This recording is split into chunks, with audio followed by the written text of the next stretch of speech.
Uy, excited. Parang hindi masakit. Hindi sisit, pansit. Binabalot na nga ako ni ate dyan na parang lumpia.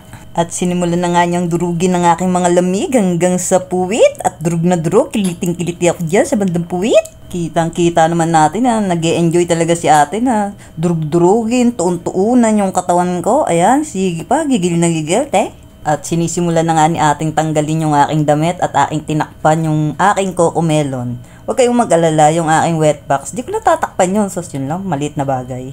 Pero in fairness kay ating Taiwanese ramdam ko na may lakas pa siya sa pagmamassage kasi nasasaktan ako sa part na yan eh. Halata naman kapag ka gumalaw yung paa ko.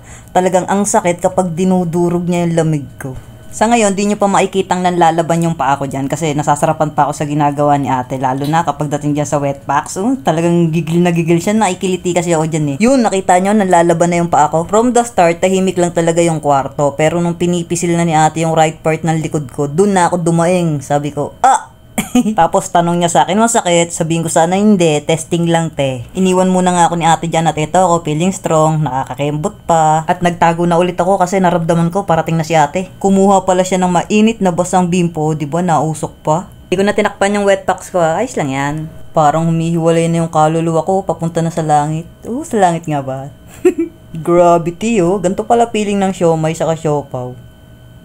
Pag in-steam, diba? Ay, yung cocomelon ko. Pero promise guys, sobrang sarap sa pakiramdam. Ngayon lang ako naka-experience dito sa Taiwan nung masahe ba na may dating, yung may sakit ba. Before kasi nagpamasahe ako sa Pinay. 500 NT lang 1 hour. Sa totoo lang, hindi ako nag-enjoy. Para niya lang akong hinihimas para makatulog, ganun. Nakadalawang customer na kasi siya bago ako. So, naisip ko na lang, baka naubos yung lakas niya dun sa dalawa.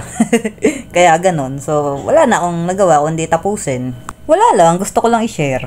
Malapit na pala akong matapos, pinapatihaya na ako ni ate. Ngiting satisfied customer no? Akala ko wala na akong mararamdaman na sakit dyan.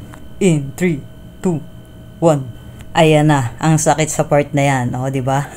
Labas dila. Isa pa nga. Parang tutang uhaw no? Ayan na, tapos na. Feeling strong. Gravity. Papalik mo na ako. Nasa last part yung presyo. Wala lang, para may idea lang kayo. Pero iba-iba yan Yung sa akin, mura pa yan. So ano pang inaantay nyo? Magpamasahe na rin kayo. Deserve nyo yan. Pagod Dapat binibaby rin natin yung mga sarili natin para hindi magtampo. Thank you Lord for another blessing. Ang aking tanong, bakit ganito ang kalagayan? Di na ba talaga magbabago ang aking kapalaran? Napakahirap maging isang anak ng mahirap. Salamat sa panonood guys. Follow nyo na ako, wag kayo mahiya.